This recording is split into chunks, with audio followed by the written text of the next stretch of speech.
मैं केयरफुल रहूंगा वर्ड्स के साथ। My recording is on. So we need to know what is simple interest and compound interest. Obviously, we are using the word simple because the way we try to calculate this interest is simple, and therefore we call it as a simple interest. Of course, compounding के ऊपर बहुत सारे YouTube videos मिलेंगे because it is having a substantial power of increasing your money. There's a power of compounding जिसको हम बोलते हैं. But for all practical purpose, we need to be able to calculate and distinguish between what is simple interest and compound interest. At the same time, we also need to know what are the kind of questions that we may expect as far as this topic is concerned. ठीक है? So we are going to just try to understand each terms. So let's say simple interest. तो सबसे पहले हम interest समझते हैं. Let's understand interest first. Of course, as somebody said, ब्याज. But what is really interest? I mean, of course, ब्याज is an Hindi of interest, so we can't just accept that. उसके अलावा हम क्या कह सकते हैं? क्या होता है interest?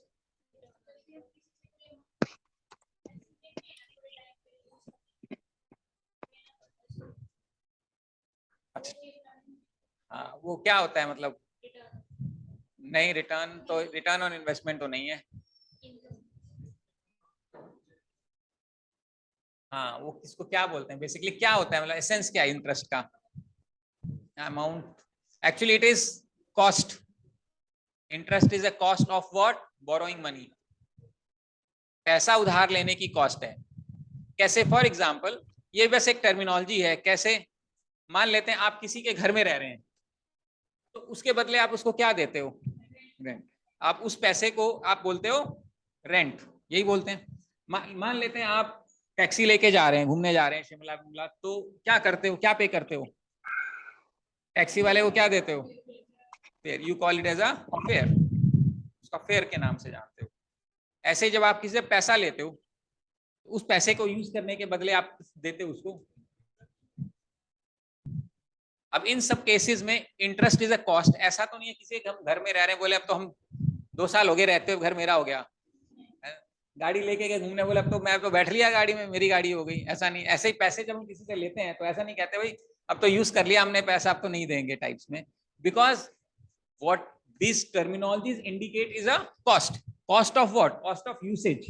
So this usage depends on different parameters. For example, घर की अगर हम बात करें तो रेंट डिपेंड करेगा किस लोकेलिटी में है, कितने रूम्स हैं उस घर के अंदर, क्या फैसिलिटीज हैं, फ्लैट है या विला है. It really depend on those factors.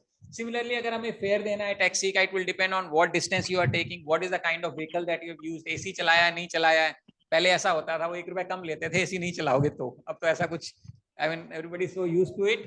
Once upon a time की बात कर रहा हूँ, तब पापा बोलते थे गाड़ी लेके जा रहा है ना तो तू अकेला बैठा होगा तो एसी नहीं चलना चाहिए, जब गेस्ट साथ में होंगे तो चला लियो.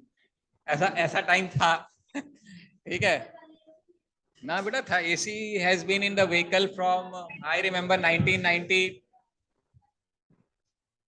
पद्मिनी एनी करके आती थी गाड़ी, प्रीमियर पद्मिनी. उस वक्त एम्बेसडर का जमाना होता तो प्रीमियर पद्मिनी आती थी, तो होता था उसमें. Anyway, so there are certain factors. वैसे ही जब हम इंटरेस्ट की बात करते हैं तो इंटरेस्ट भी कुछ पैरामीटर्स पे डिपेंडेंट है. सबसे पहला पैरामीटर ये कि हमने कितने पैसे लिए हैं. कितने पैसे लिए हैं उसको हम प्रिंसिपल बोलते हैं. The borrowed amount is known as the principal. ज्यादा पैसे लेंगे तो ज्यादा कॉस्ट देनी पड़ेगी, कम पैसे लेंगे तो कम कॉस्ट देनी पड़ेगी. एक फैक्टर ये भी है.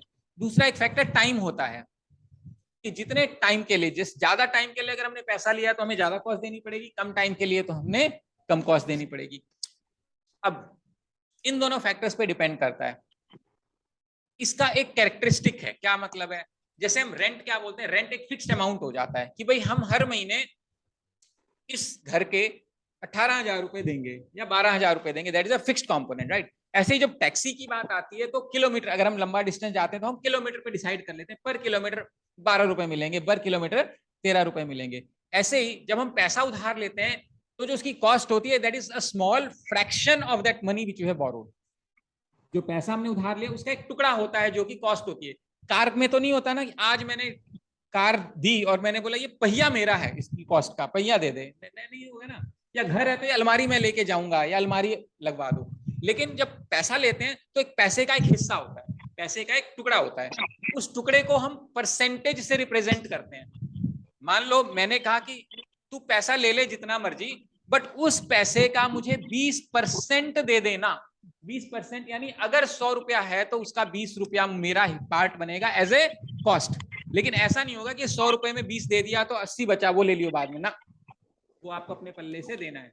So this percentage is of what, किसका परसेंट चाहिए हमने, प्रिंसिपल का। जो प्रिंसिपल हमने दिया उसका एक हिस्सा हमेशा कॉस्ट कहती है। तो वो प्रिंसिपल मान लो मैंने कहा 20% है एग्जाम्पल के तौर पे। अब ये 20% यानी हिस्सा चाहिए कितने टाइम के लिए, नॉर्मली ये पर एनम होता है। ब्याज का जो मूल्य है ना 20% हिस्सा चाहिए। 20% हिस्सा कितने टाइम की बात कर रहे हैं, 1 साल की। ये डिफॉल्ट है। ब्याज हम मंथली भी कैलकुलेट कर सकते हैं, क्वार्टरली भी कर सकते हैं, लेकिन जो जनरल बिजनेस में जनरल यूसेज होती है वो सालाना ब्याज होता है, इसलिए हम इसका परसेंट पर एनम बोलते हैं। तो 20% चाहिए मुझे। 20% किसका चाहिए, ऑफ प्रिंसिपल चाहिए। 20% किसका चाहिए, प्रिंसिपल। लेकिन 20% तो 1 साल के लिए, मान लेते हैं फॉर 3 ईयर्स चाहिए मान लो, तो मुझे क्या करना पड़ेगा, 20% कैसे निकालते हैं, 20/100, ऑफ का मतलब गुणा कितने साल की, ये तो 1 साल का ब्याज हुआ, कितने साल का, समझ में आ रहा है।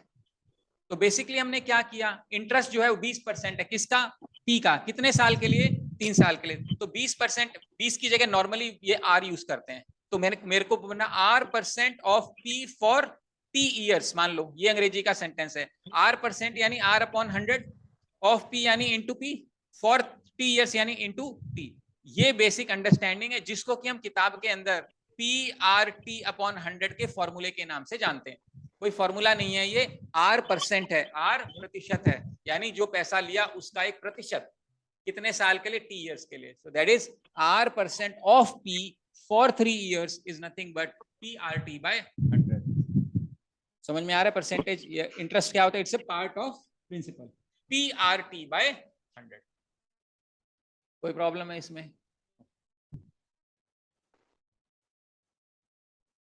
ओके। ये सिर्फ इंटरेस्ट है। एक चीज होती है अमाउंट बोलते हैं, अमाउंट क्या होता है, प्रिंसिपल प्लस इंटरेस्ट को क्या बोलते हैं, अमाउंट। प्रिंसिपल प्लस इंटरेस्ट को क्या बोलते हैं, अमाउंट। ये बात समझ में आ रही है। यानी कि मान लेते हैं मेरे को 20% ब्याज था 100 रुपए पे, तो साल के एंड में आपको कितने पैसे देने हैं, ब्याज के 20 रुपए, और अगर पूरी उधारी चुकानी है तो 100 रुपए मूल के, जिसको हम प्रिंसिपल बोलते हैं। तो टोटल पैसे कितने वापस करने हैं, 120 रुपए। This is known as amount. आ रही बात समझ में, ओके। अब इसके ऊपर 2-3 बढ़िया बढ़िया क्वेश्चन है, उस पर मैं बताता हूं आपको। मैं चाहता हूं उसको कर लें, ताकि बाद में मैं आपको फिर समझाऊंगा कि यहाँ कंफ्यूजन होती है बच्चों को और क्यों होती है, वो हम देखेंगे। Let's say I want you to do this question number 4.01, okay, 4.02. So I want you to solve 4.01, 4.02,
हो गया सभी का? नहीं करो, दूसरा भी करो। हाँ जी बेटा, ऑनलाइन दोनों एग्जाम्पल्स हो गए, 4.1 एंड 4.202।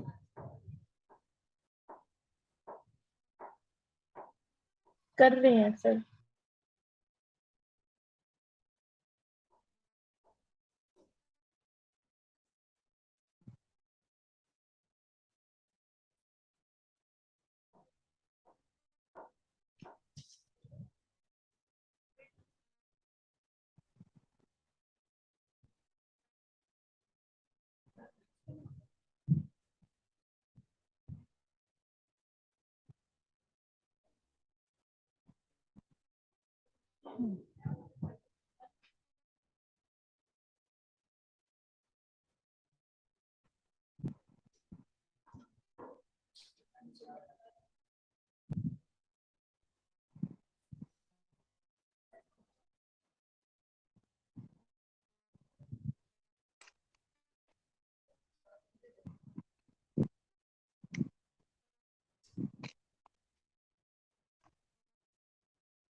हाँ जी, बनी बात अभी सेकंड वाला?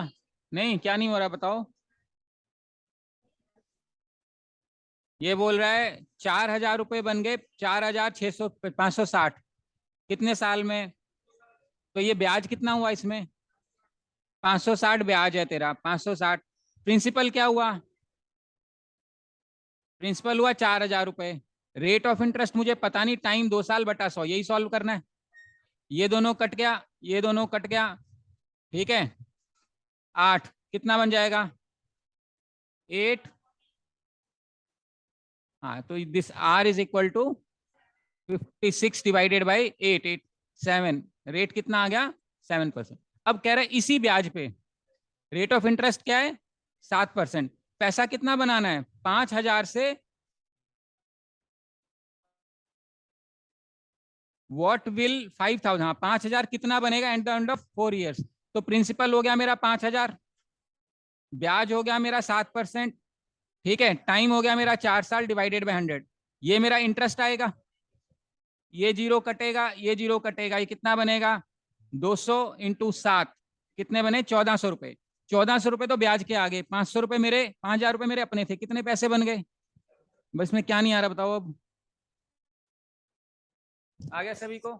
Okay.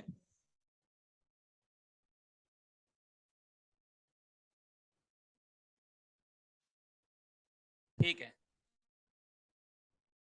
Now let us understand the next idea of compound interest, and then I'll try to explain to you the difference between simple and compound. In fact, they are one and the same thing, but there are certain difference in formulas and understanding. क्या मतलब है इस बात का?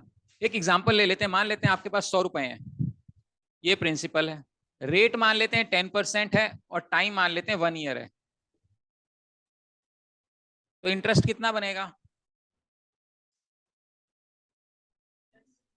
10 रुपए बनेगा, 10%। ये simple interest है। अगर हम कंपाउंड की बात करते हैं तो यहाँ भी मान लो प्रिंसिपल 100 रुपया है, रेट 10% है, टाइम 1 ईयर है, तो यहाँ पे भी ब्याज कितना बनेगा? कोई फर्क नहीं है। अगर हमने यही काम सेकेंड ईयर में किया तो इसमें ब्याज कितना बनेगा? सिंपल में 10। इसमें कितना बनेगा? अब कंपाउंड का मतलब ये होता है इस 100 रुपए पे मेरे को ब्याज मिलेगा, कितना रुपया मिलेगा? 10 रुपए मिलेगा। लेकिन जो पिछले साल वाला ब्याज था 10 रुपया, इसका 10% कितना होगा? 1 रुपया। तो टोटल मेरा ब्याज बनेगा 11 रुपये, सेकेंड ईयर का ब्याज। कंपाउंड का मतलब देखो, सिंपल मतलब होता है आपने पैसे लिए, मेरा ब्याज बना, आपने कहा 1 साल के अंत में ये ले भाई अपने पैसे पकड़, 10 रुपए देने थे दे दिए। इस केस में आप बोलते हो यार ऐसा है कि अगले साल ले लियो, ये 10 रुपए भी अगले साल ले लियो, तो आप बोलोगे अच्छा ये 10 रुपए मेरे पास होते तो मैं उसका कुछ करता, लेकिन तूने मेरे को दिए नहीं, तो अब जो ब्याज कैलकुलेट होगा वो किस पे होगा, 110 पे। यानी 100 रुपए पे तो लगेगा लगेगा, वो जो फालतू पैसा बच गया ब्याज, उस ब्याज के ऊपर भी ब्याज लगेगा। Such calculation where interest is calculated on interest is known as compound interest, चक्रवर्ती ब्याज, जहां तक if I am right. So ब्याज के ऊपर ब्याज, समझ में आ रहा है? चक्रवर्ती राजा बोलते थे ना पराक्रमी, तो ब्याज इतना पराक्रमी हो जाता है कि चक्रवर्ती बोलना शुरू कर दिया हमने, शायद ऐसा ही कुछ कनेक्शन होगा। तो 2 साल के बाद इसमें अपने आए 20 रुपए, और उसमें कितने आए अपने। अब पहले साल में सिंपल इंटरेस्ट और कंपाउंड इंटरेस्ट के ब्याज में कोई फर्क था, लेकिन सेकेंड ईयर में आ गया। आ रही बात समझ? अब मैं आपको इसको जनरलाइज करके बताऊंगा, क्योंकि एक रिजल्ट होता है, डायरेक्ट रिजल्ट होता है एग्जाम में, डायरेक्ट क्वेश्चन आता है, what is the difference between simple interest and compound interest at the end of first year, the answer will be 0। What is the difference in simple interest and compound interest at the end of 2 years, then we'll have to get this 1 rupee वाला answer. ठीक है, इसको generalise करते हैं। Generalise का मतलब है, मान लो ये सिंपल इंटरेस्ट है, प्रिंसिपल तो P है, रेट R है, टाइम 1 है, पहले साल का ब्याज बनेगा PR/100, यही बनेगा, टाइम क्योंकि 1 है ना, इसमें कितना ब्याज बनेगा, तो is there any difference. Second year में इसमें ब्याज कितना बनेगा, इसमें जो बनेगा वो जो P पे जो ओरिजिनल P था, इसके ऊपर तो ब्याज बनेगा PR/100, ये ब्याज किसका है, इसका, इस पे भी तो ब्याज बनेगा, इसको मैं P मान लेता हूं, PR/, ये क्या है P, जैसे P है ना P, उसको R से गुणा करना पड़ेगा। ये समझ में आ रहा है क्या किया मैंने, ये प्रिंसिपल है PR/100, जो 100 रुपए थे शुरू में, उस 100 रुपए के ऊपर तो यही ब्याज मिलेगा ना, जैसे पिछले वाले में देख, ये 10 रुपया मिला था और इसमें भी 10 रुपया मिला, तो ये तो सेम हो गया, लेकिन इस 10 रुपए के ऊपर हमने ब्याज कैलकुलेट किया था 1 रुपया, तो ये तो वो 10 रुपया है, तो ब्याज कैसे, फॉर्मूला क्या होता है, principal into rate into time upon 100, तो जो प्रिंसिपल है वो ये है ना, इसके ऊपर ब्याज मिलेगा ना, तो P की जगह मैंने ये लिख दिया है, 2 प्रिंसिपल, ये प्रिंसिपल ना, ये तो रेट है, ये इंटरेस्ट है ना, है, हाँ ये वैल्यू है 10 रुपए, ये वो 10 रुपए है, ये 10 रुपए, इसके ऊपर ब्याज लगाना है मुझे, इसके ऊपर ब्याज कैसे लगेगा, अच्छा सुनो कोई बात नहीं, इसको मान लो मैंने P' बोल दिया 1 मिनट के लिए, इसको मैंने बोल दिया P', तो ब्याज किस पे लगेगा, P' पे लगेगा, प्रिंसिपल, फॉर्मूला तो यही है, लेकिन P' की वैल्यू क्या है, ये है ना P' की वैल्यू, तो ये लिखना पड़ेगा ना मुझे, PR/100, ये क्या है, ये P' है, इंटू रेट, ये जो रेट है, ये रेट ये लिखा हुआ, फिर बाय 100 करना पड़ेगा, कौन सा 100 है, ये वाला 100 है, तो मैंने क्या किया, सिर्फ P' की जगह लिखना पड़ेगा, नहीं लिखना पड़ेगा, समझ आ रहा है क्या कह रहा हूं, क्यों लिखा ये, because it is P', what is P', पहले साल का ब्याज, व्हाट इज P', पहले साल का ब्याज। अब इसको सॉल्व करूं, ये तो PR/100 का यूं क्या यूं रह गया, इसको करेंगे तो बनेगा PR², ये डिवाइड हो जाएगा, इसको सॉल्व किया है मैंने, मतलब इसको सॉल्व करेंगे, ये नीचे वाला बना लोगे नहीं बनाओगे, इतने मैथ आती है, ये इसके बराबर है, ये पता है कैसे बना, नहीं पता, दोबारा कराना है, ओके देखो, PR/100 इंटू R/100, इसको सॉल्व कैसे करते हैं, ये तो मल्टीप्लाई हो जाएगा, तो ये बनेगा PR² by 100 डिवाइडेड बाय 100, ऐसा लिख सकते हैं, 100 कैन बी रिटन एज 100/1, तो ये बनेगा PR²/100 इंटू 1/100। अगर कोई चीज डिवाइड में होती है तो ऊपर जाके क्या होती है, रिवर्स करके multiply. It is same as saying A/B whole divided by, मान लो C/D होता तो आप क्या करते, A/B इंटू D/C। लेकिन अगर सिर्फ C होता, A/B whole divide by C, तो अपन C को C/1 लिख लेते हैं, तो ये बनेगा A/B इंटू, तो ये जब सॉल्व करेंगे तो ये बनेगा PR², 100 इंटू 100 इज 100²। ये रिजल्ट है। हाँ ना, पता नहीं, कुछ बताओ पीछे पीछे। हाँ बन रही बात नहीं, हाँ या बताओ। सो ओके, तो जो सेकेंड ईयर का ब्याज था, फिर से लिख देता हूँ यहाँ, फर्स्ट ईयर का ब्याज था PR/100, सेकेंड ईयर का ब्याज था PR/100। फर्स्ट ईयर का ब्याज था PR/100, सेकेंड ईयर का ब्याज है PR/100 plus what is the, दो सवाल बनते हैं इसमें, what is the difference between simple interest and compound interest for second year. Second year में डिफरेंस कितना है, PR²। Eight the end of 2 years difference कितना है, PR²/100²। अगर मैं बोलूं 2 साल के अंत में डिफरेंस क्या आएगा, 2 साल के अंत में यहाँ टोटल ब्याज कितना है 2PR/, और यहाँ 2 साल के अंत में कितना है, अगर मेरे को डिफरेंस चाहिए तो ये कट जाएगा, तो यही बचेगा। कितना डिफरेंस है PR²/, समझ में आ रहा है, PR²/100²। नो प्रॉब्लम्स, ये याद रखना है। सेकेंड ईयर का भी उतना ही डिफरेंस है, end of the second year भी इतना डिफरेंस है। ऐसा इसलिए हो रहा है क्योंकि पहले साल में कोई डिफरेंस नहीं है, तो जो डिफरेंस सेकेंड ईयर का है वही डिफरेंस सेकेंड ईयर के अंत का भी यही आएगा।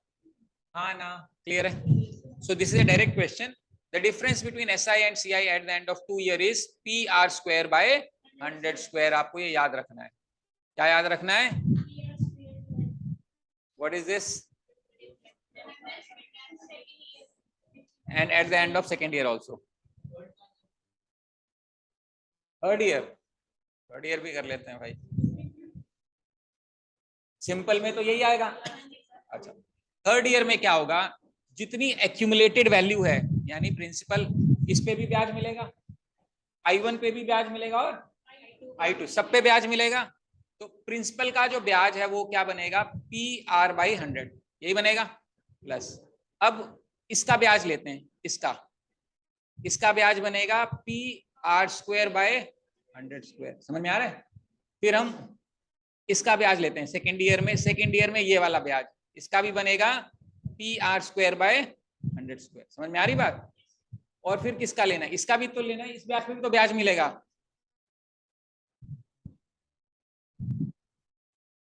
ठीक, ये कैसे आया पता है, P'(R/100) बस। हाँ, तो ये सिर्फ थर्ड ईयर का ब्याज है।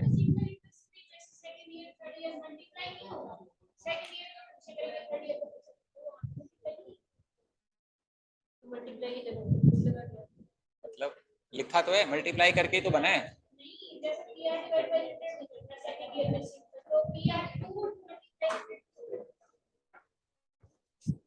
So if somebody asks you what is the difference in SI and CI for third year,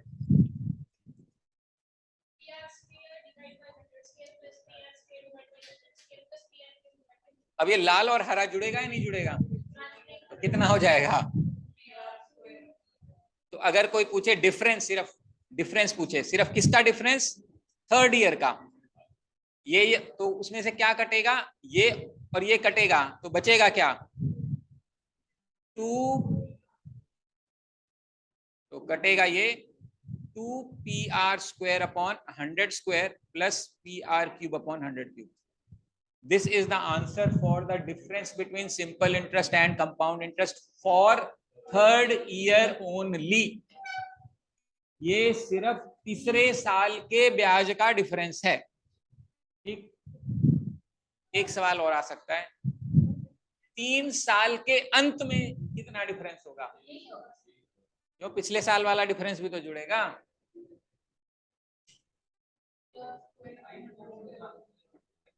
क्यों मजाक कर रहा है? ऐसे बढ़ता जाएगा, क्या करना है अपने को, जितनी भी वैल्यूज है ना सबको r/100 से गुणा कर दे और जोड़ दे बस। और श्रद्धा है तेरी, शाम तक, कल तक, परसों तक, जो मर्जी निकाल। p में r/100 जोड़, फिर यहाँ पे r/100 जोड़, मल्टीप्लाई कर, मतलब फिर इसमें r/100, इसमें r/100, इसमें r/100, इसमें r/100, इसमें r/100, इसमें r/100, सब में गुणा कर दे, सारा रिजल्ट आएगा, फिर सबको जोड़ दे, आंसर आ जाएगा। तो अगर हमें थर्ड ईयर तक का डिफरेंस चाहिए, समझ में आ रहा है मैं क्या कह रहा हूँ? थर्ड ईयर, तो इसमें टोटल कितना भी आ जाए 3pr/100, और इसमें टोटल पे आ जाए 3pr/100 plus 1 2 3 3pr²/100² plus pr³/100³। तो अगर 3 साल के अंत का हमें डिफरेंस चाहिए तो हम इसको और इसको खत्म कर देंगे। So this is the answer for difference in SI and CI at the end of 3 years। अब 4 ईयर का करना है तो मर्जी आपकी है, आई डोंट नो, मतलब हो जाएगा। ये मेथड फॉलो करो, 3 साल 4 साल 5 जो मर्जी कर सकते हो, बट दिस इज स्टैंडर्ड, ये याद कर लोगे तो फायदे में रहोगे। Difference at the end of second year, difference at the end of third year, दो चीजें होगी, difference for second year and difference for third year. ये अंग्रेजी समझ में आती है ना, for and at the end of 3 years, दोनों में difference, right. So this are some, this is the distinction between simple interest and compound. Should not be problem so far, no. Now we can now this is, I mean, of course we are not going to do questions like this, but then this is important as far as difference is concerned, ये हमें समझ में आना चाहिए। तो हम compounding निकालते कैसे हैं? Compounding is nothing but successive percentage increase. Compounding क्या है? Successive percentage increase. कैसे? मान लेते हैं आज आपके पास 100 रुपए पॉकेट मनी है, अगले साल 10% बढ़ गई तो कितनी हो जाएगी? क्या इसे शॉर्टकट में 1.1 कर दूं? परसेंटेज में कराया था मैंने, याद है? कितने लोगों को नहीं पता चल रहा 1.1 क्या है? सबको पता चल रहा है 1.1 क्या है? नहीं पता चल रहा। 100 रुपए थे, 10% बढ़ गया, 10% ऑफ 100 रुपया बढ़ गया, तो 100 रुपए थे, 10% यानी 10/100 गुना में 100, इसमें से मैंने 100 कॉमन ले लिया तो अंदर बचा 1 + 10/100।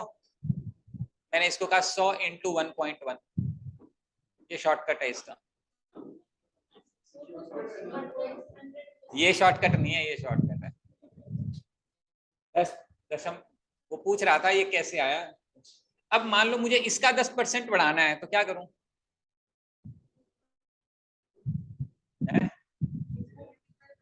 इसको 1.1 से मल्टीप्लाई कर दूं, चलेगा? पक्का? अब अगर इसको 10% बढ़ाना है तो कोई दिक्कत तो नहीं है। फिर इसको 10% बढ़ाना है तो सारे सिस्टम को जितने मर्जी बार कर दो। इसको मैं लिख सकता हूँ 100 गुना में 1.1 की पावर 4 मान लो। इसको लिख सकता हूँ मैं 100 × 1 + 0.1 बटा पावर 4 जो यहाँ कर रहा है 1.1 के लिख सकते हैं ना 1 प्लस, इसको 10/100 की पावर 4 लिख दूं। दिस इज प्रिंसिपल × 1 + rate/100 की पावर n। ये फॉर्मूला आपका अमाउंट का, यही पढ़ते हैं बचपन से। So what is compound amount? It is nothing but successive percentage increase. हमारे पास कोई चीज है, हम उसको कुछ प्रतिशत बढ़ाते हैं, अगले बार फिर उसको उतना ही प्रतिशत कुछ परसेंट बढ़ाते हैं, फिर जो नई चीज आ गई फिर उसको उसी कुछ परसेंट बढ़ाते हैं, फिर नई चीज आ गई फिर हम उसको कुछ परसेंट बढ़ाते हैं। इस चीज से इस चीज को, यानी जो एग्जिस्टिंग चीज है उसको बढ़ाना, this process is known as compounding. समझ में आ रहा है? जो आ गया वो हमारा हो गया, अब उसके ऊपर हमें बढ़ोतरी चाहिए, that process is known as compounding. Making sense? हाँ बेटा बोल। नंबर ऑफ ईयर्स, जैसे 4 बार कमाई है तो 4 बार, मान लो 5 बार बढ़ाना होता तो 5 बार, 6 बार बढ़ाना होता तो 6 बार। आ रही बात समझ में? ये समझाने का पर्पस ये है कि अगर क्वेश्चन डिफिकल्ट हो जाए तो हम इसको हैंडल कर पाए। अभी समझाऊंगा मैं क्यों ऐसा समझा रहा हूं आपको। तो जो basic most common formula that we use is this, amount is equal to principal × 1 + rate/100 की power n is the most common and the simplest formula that we are using. यहाँ तक कोई प्रॉब्लम है? Please understand, when we are using this formula, we are assuming R% is per annum and N is in years. Rate कैसा है? सालाना ब्याज, यानी हम ब्याज कब कैलकुलेट कर रहे हैं? साल के अंत में। हम ब्याज कब कैलकुलेट कर रहे हैं? साल के अंत में। और N क्या है? Number of years. यहां तक बात समझ में आती है? एक एग्जांपल लेता हूं कुछ और चीज समझाने के लिए। मान लेते हैं आपने किसी से 100 रुपए लिए और 10% का ब्याज देना था। एक साल के बाद कितने पैसे दे दोगे आप उसको? 10 रुपए ब्याज के, 100 रुपए मूल के, यही बात है। फिर आपने अपने एक दूसरे दोस्त को पैसे दिए और आपको कंपाउंडिंग का मजा आ गया, समझ में आ गया। आपने कहा ऐसा है जी, ब्याज तो मैं 10% सालाना लूंगा, लेकिन जो मेरा ब्याज 6 महीने बाद बनेगा ना, मेरे को दे दियो वापस।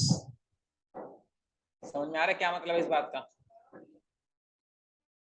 मतलब ये है कि एक साल के अंत में 10 रुपए बनते हैं, तो आपने साल के अंत में 10 रुपए दे दिए, काम खत्म हुआ। ये क्या बोल रहा है कि रेट तो 10% ही है, लेकिन 6 महीने बाद जो मेरा ब्याज का बनेगा ना, तो मुझे चाहिए। इसका मतलब है कि 6 महीने बाद देनदारी कितनी खड़ी होगी अपनी? 6 महीने बाद देनदारी कितनी हो गई? 5 रुपए की देनदारी हो गई। वो कैसे आया? रेट तो 10% पर एनम ही है सालाना, तो टाइम पीरियड जो है वो आपने बोल दिया जी आधा साल हो गया, तो मेरा ब्याज कितना हो गया? 100 रुपया into rate into half by 100, यही बनेगा। यानी मेरी देनदारी होगी 5 रुपए की, मेरी देनदारी हो गई। अब अगले 6, फिर आपने कहा यार इकट्ठे ले लियो ना, टेंशन मत ले। अगली बार, अब जो अगले 6 महीने के लिए किस पे ब्याज लगेगा? 100 पे भी लगेगा और 5 रुपए। तो अगर मैं 105 पे ब्याज लगाऊं, रेट है 10% पर एनम, टाइम है half year,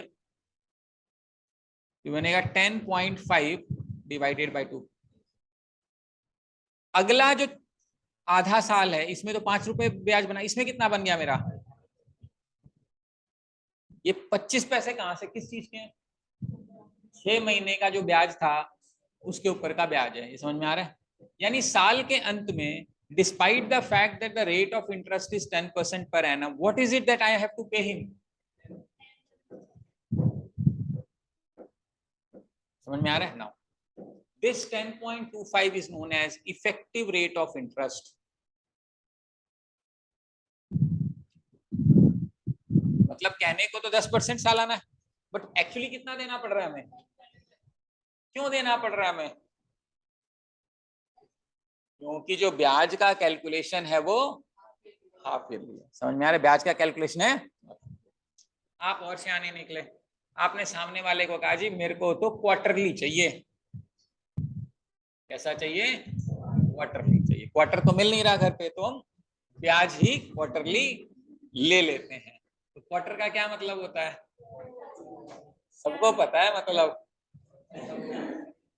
okay, so quarter is, quarter नहीं पता?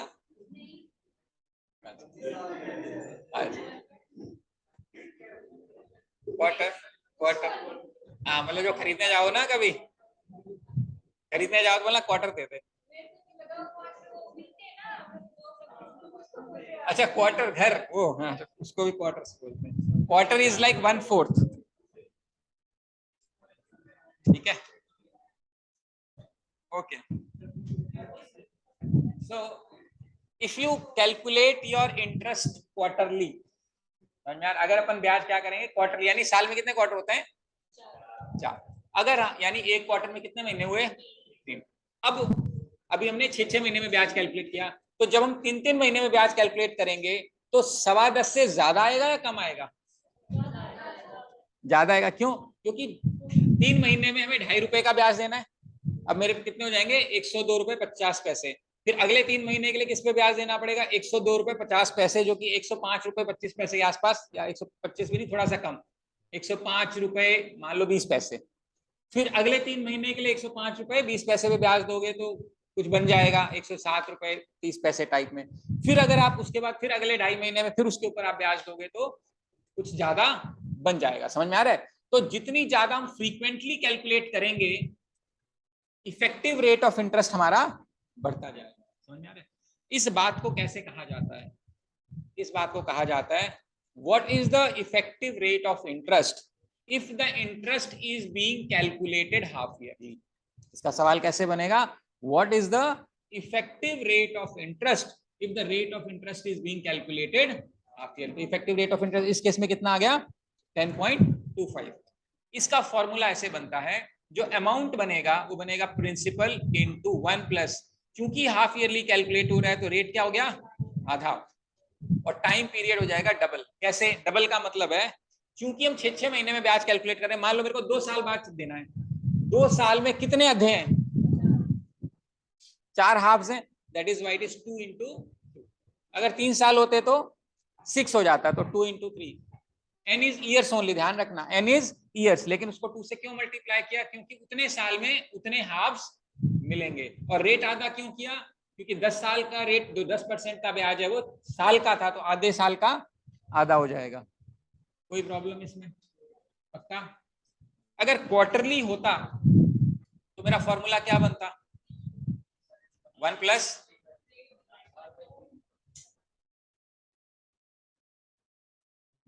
R/4। 4 ग्लास में पूरा होता है, 3 में नहीं, तो 4। ठीक है, ये क्वार्टरली ब्याज का फॉर्मूला है। क्वार्टर समझ में आ रहा है? Because there are 4 quarters in an year, that's how it is to be understood. अगर आप बोलते हो नहीं जी मेरे को तो मंथली ब्याज कैलकुलेट करना है, तो क्या करोगे?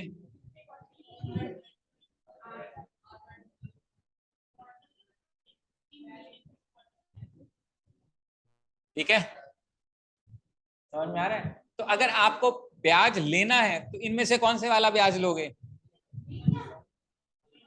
मंथली। और अगर पैसे देने हैं तो ईयरली। क्लियर है?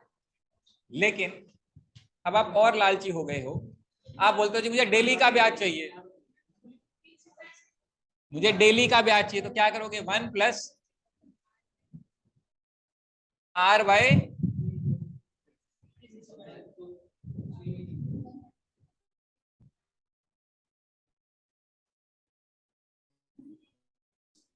ठीक है, समझ में आ रहा है?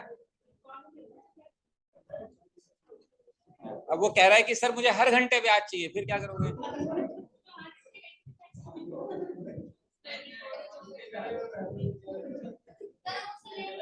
है? फिर किससे लोगे?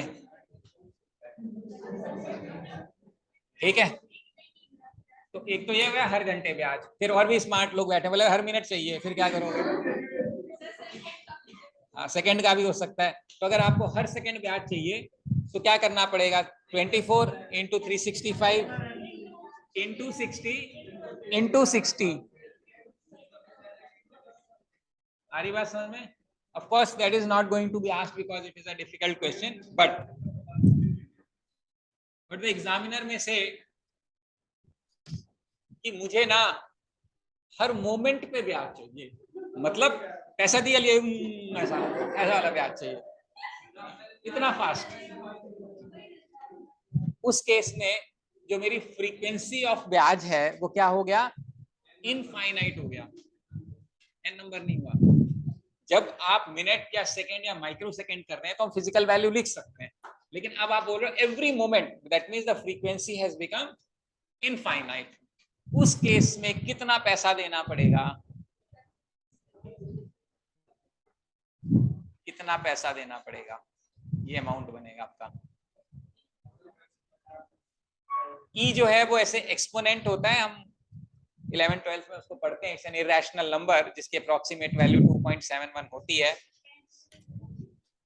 हाँ बस कोई बात नहीं, अब इतना ही ध्यान रख लो, ई इज इरेशनल, जैसे pi is an irrational number, E is also irrational number, को ट्रांसेंडेंटल नंबर्स के नाम से जाना जाता है। You can actually calculate the value.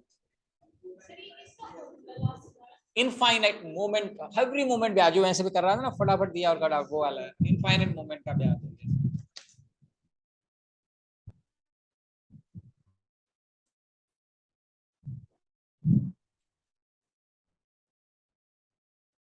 ठीक है, where n is the number of years, जितने साल के लिए हम कर रहे हैं, r इज द रेट। ठीक है, ओके क्लियर। अगर हमारे क्वेश्चन क्वार्टरली का है, मंथली का बन सकता है, या फिर इनफाइनाइट का बनेगा, उससे ज्यादा कैलकुलेशन में प्रॉब्लम आएगी। Now what could be A potential difficulty level in the examination, examiner हमारे लिए और क्या डिफिकल्टी कर सकता है क्रिएट। वो एक डिफिकल्टी ये क्रिएट कर सकता है कि आपने 100 रुपए लिए उधार, रेट ऑफ इंटरेस्ट पहले साल बोलता है 10% दे देना जी, अगले साल 12% और तीसरे साल 8%, और ये सारा कुछ कंपाउंडिंग होगा, यानी 3 साल हो गए, और एवरीथिंग इज कंपाउंडिंग। बताओ कितने पैसे देने पड़ेंगे, ये सवाल है, बताओ क्या करें इसमें।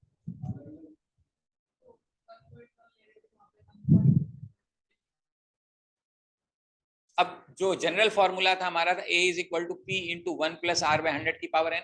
अगर रेट सेम होता, प्रिंसिपल गिवन है n3 होता तो काम चल जाता, लेकिन यहाँ पे हर साल ब्याज बदल रहा है, तो जो n है, n जो 3 है, उसको अलग करना पड़ेगा। p इंटू पहले साल का ब्याज ये बनेगा, अगले साल इसके ऊपर ब्याज मिलेगा तो आई कैन मल्टीप्लाई 1+r2/100, फिर इसके ऊपर मिलेगा 1+r3/100, चौथा साल होता तो 1+r4/100, ये चलता है। ये वही वाली चीज है, सक्सेसिव परसेंटेज इंक्रीज।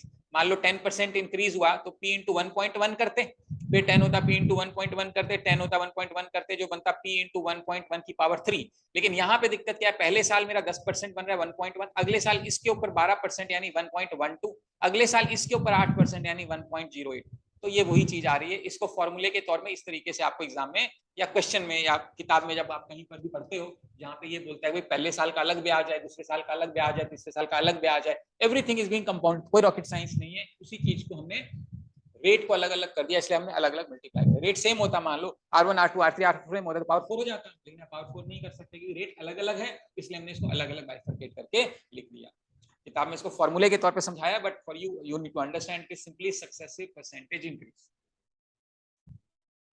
ठीक है, नो प्रॉब्लम्स। एक समस्या जब ये आएगी रेट अलग है तो हम इसको ऐसे रिजॉल्व कर सकते हैं। एक और प्रॉब्लम आ सकती है, वो प्रॉब्लम क्या आ सकती है, वो ये प्रॉब्लम हो सकती है, या तो तुम क्वेश्चन सॉल्व करके बताओ। प्रिंसिपल आपको मान लो हमने 100 रुपए दिया हुआ है, रेट आपको मान लेते हैं 12% पर एनम का रेट है, और जो टाइम है वो 2 3/4 ईयर्स का है।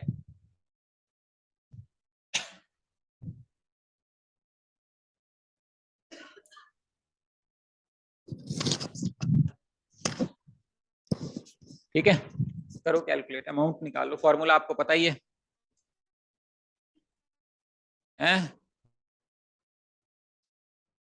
फॉर्मूला आपको मैं लिख देता हूं। अब एक बात और, 1 मिनट लिखने से पहले, ये जो हम कंपाउंड जब पढ़ते हैं तो अमाउंट का फॉर्मूला लिखते हैं, अगर इंटरेस्ट निकालना है तो क्या बनेगा, अमाउंट माइनस प्रिंसिपल। पर दिमाग में बैठा रहता है, जब सिंपल इंटरेस्ट होता है तो हम इंटरेस्ट पढ़ते हैं, जब कंपाउंडिंग पढ़ते हैं तो हम अमाउंट पढ़ते हैं, ध्यान रखना इस बात का। ये अमाउंट का फॉर्मूला है, सिंपल कंपाउंड इंटरेस्ट का नहीं है, ध्यान रखना इस बात का।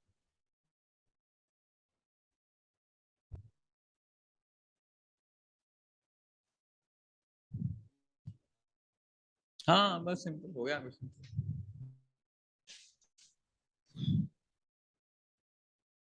हाँ जी, कैसे करेंगे इसको?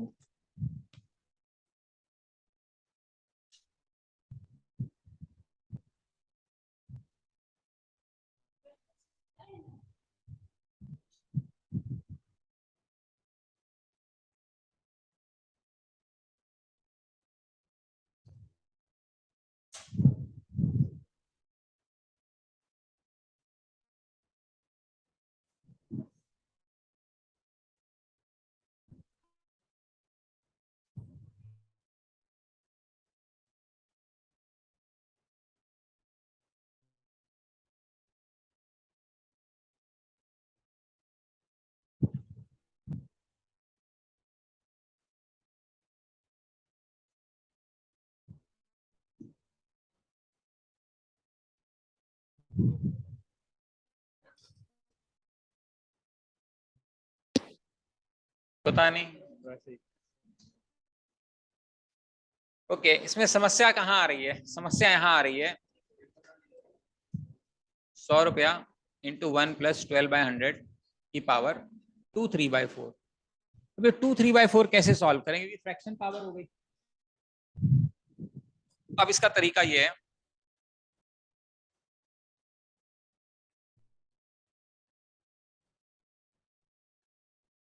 आपको ये पता होगा a की पावर m इंटू a की power n can be written as a की पावर m + n। अगर बेसिस सेम है और मल्टीप्लाई हो रहा है तो हम पावर को ऐड कर सकते हैं। तो यहाँ पे मान लो a की पावर 2 है इंटू a की पावर 3/4 है, तो इसको जोड़ के a की पावर 2 + 3/4 यानी a की पावर 2 3/4 यानी 2 3/4 को हम 2 + 3/4 लिख सकते हैं। ऐसा हम इसलिए कर रहे हैं क्योंकि हमें ये पता है, इसको सॉल्व करना आसान है। तो ये 1.12 इंटू 1.12 इंटू 100 कितना बनेगा? 112 का स्क्वायर बनेगा 12544। तो 12544 बिंदी यहां लगेगी, ये बनेगा। इसकी वैल्यू तो हमने कर ली सॉल्व। अब हमें करना है इंटू 1 + 12/100 की पावर 3/4। अब बेसिकली ये प्रॉब्लम है, फ्रैक्शन पावर तो हमें आती नहीं, बाइनोमियल वगैरह, तो तुम करें कैसे इसको? इसका मैं वैसे एक बार शॉर्टकट बता देता हूं और उसके बाद आंसर कोशिश कर लूंगा समझाने की डिटेल की क्यों हो रहा है। समझ आए तो ठीक है, नहीं आए तो भी कोई दिक्कत नहीं है, करना ऐसे ही है। लेकिन करना क्या है, इसका मतलब क्या ये है कि 2 साल बाद मेरे पास इतने पैसे इकट्ठे हो गए, उसके बाद उस पैसे के ऊपर कंपाउंड क्या होता है, जो एग्जिस्टिंग पैसा है उसके ऊपर सिंपल इंटरेस्ट होता है। तो ये पैसा 2 साल बाद हो गया कंपाउंड होके, इसके ऊपर मुझे 12% का ब्याज लगाना है। कितने महीने के लिए? 9 महीने के लिए। कितने महीने के लिए? 12% का ब्याज 9 महीने। अब एक बार इसको छोड़ दो, इंटरेस्ट समझ आता हूं। प्रिंसिपल रेट है मान लो 12, टाइम है 3/4 ईयर, इंटरेस्ट तो यही आएगा। समझ में आ रहा है? ये प्रिंसिपल है, ये रेट है। ये मैंने बोला कि जी मैं ऐसे नहीं करता, मैं इसको ऐसे करता हूं। ये प्रिंसिपल है, रेट जो है ना वो 12 इंटू 3/4 करूंगा और फिर टाइम को 1 साल करूंगा। ये कितना बनेगा? 9 आएगा। इसका आंसर आ गया 9। आंसर कितना आ गया? 9। यानी कि अगर पी अमाउंट है 12% ब्याज 9 महीने के लिए, इज सेम एज सेइंग 9% ब्याज 1 साल के लिए। आंसर सेम आएगा या नहीं आएगा? देखो, क्या इन दोनों में आंसर में कोई फर्क है? यहां भी 12 लिखा है, यहाँ 3/4 लिखा है, यहां भी 12 लिखा है, बस मैंने इंटू 1 कर दिया, बस और तो कुछ नहीं किया। इंटू 1 करने से आंसर पे कोई फर्क नहीं। अब इसका मतलब क्या? इसका मतलब है कि पी पैसे पे 12% पर एनम के हिसाब से 9 महीने के लिए ब्याज, 3/4 इज 9 मंथ्स या 3/4 ईयर, एक ही बात है। 12% 9 महीने के लिए जो कमाई होगी उतनी ही कमाई 9% 12 महीने के लिए होगी। मान लो आपने कहा जी ये 100 रुपए हैं, 12% ब्याज चाहिए मेरे को, तो 12% ब्याज 1 साल में तो 12 रुपए, 100 रुपए का 12 रुपए मिल जाएगा। लेकिन आपने कहा जी 9 ही महीने हैं तो कम मिलेगा ना। जितना ब्याज 12% पर एनम के हिसाब से 9 महीने में मिलेगा, उतनी ही कमाई तुम्हें 9% ब्याज के हिसाब से 12 महीने में होगी।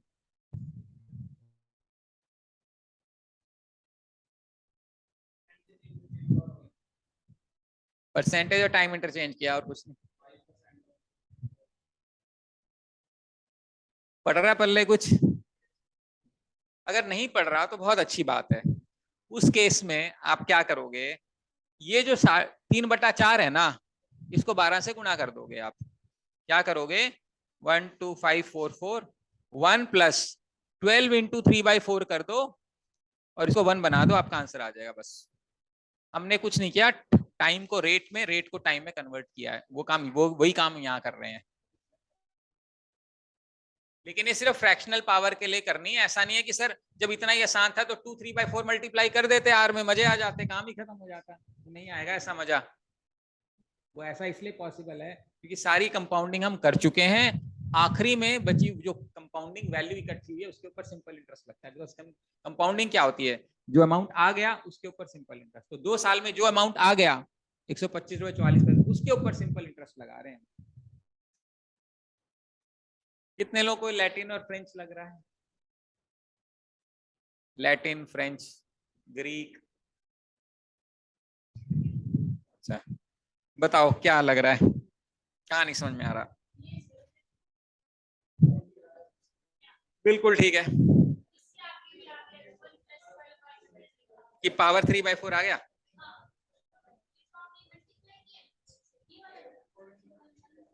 इसमें समझना नहीं है, जो पावर है ना उसको रेट से गुना करना है बस, सिंपल, जमा सिंपल, ऊपर 1 लगा दे।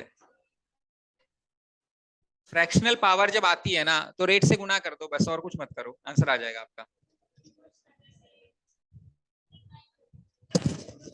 हाँ जी, ऑनलाइन समझ में आ रहा है? हर्ष, कुसुम, विशाल। कुछ कुछ सर, कंप्लीट नहीं आया। ओके।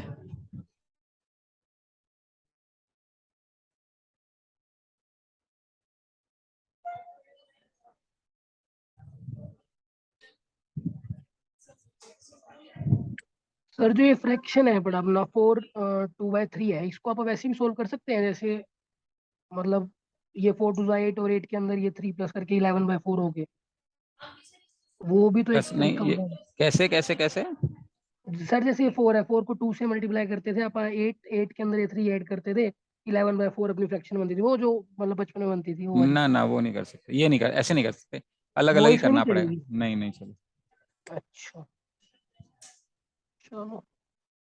ठीक है। मान लो क्वेश्चन है, प्रिंसिपल 100 रुपया है, रेट 15% है, टाइम 2/3 ईयर्स है, कैसे सॉल्व करोगे? मैं कैलकुलेट मत करो, बट मेरे को लिख के दिखा दो इसको सॉल्व कैसे करोगे। पता नहीं, इसका आंसर अभी बताता हूँ। 1+9/1.09 आएगा ना बेटा, इंटू, इसका सॉल्व कर लो, बताओ इसका मल्टीप्लीकेशन जो भी आ रहा है।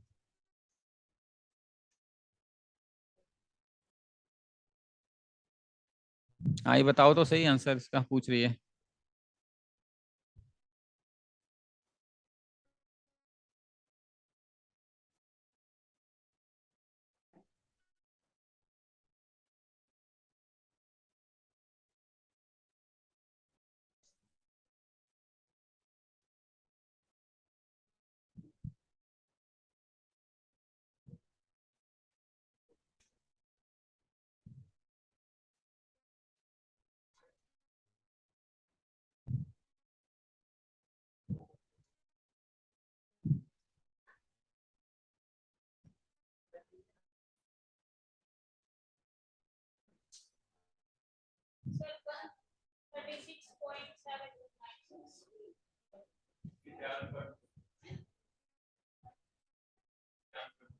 ये इसका इसका आंसर निकालो,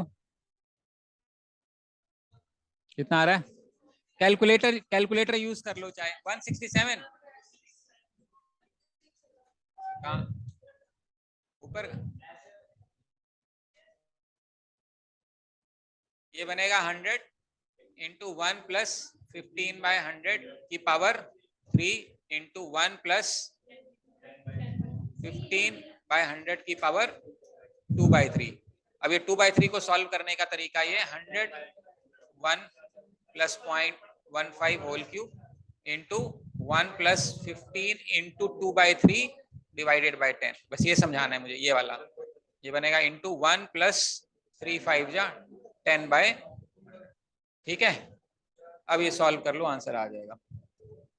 ये समझ में आ रहा है, जब फ्रैक्शन पावर आती है तो रेट के साथ मल्टीप्लाई कर दोगे, आपका आंसर आ जाएगा। क्या क्या क्या समझा दो?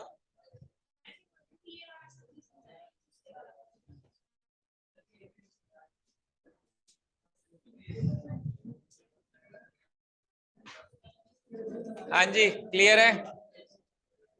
इतना ऑल क्लियर? क्लियर क्लियर, ठीक है।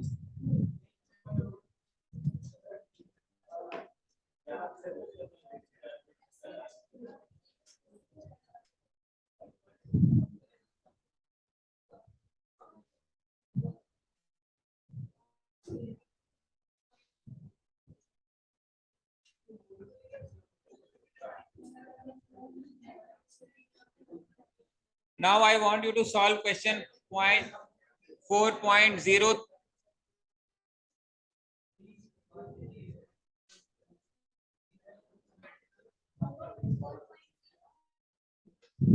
Four point 03, 04, 05, 06, 07,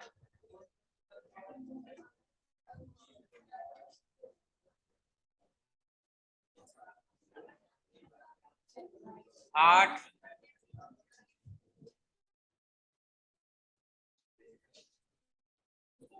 9 भी कर सकते हो, 10 भी कर सकते हो,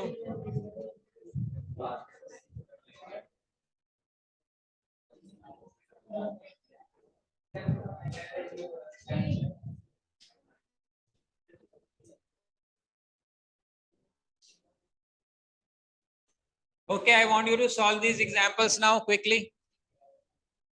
करो।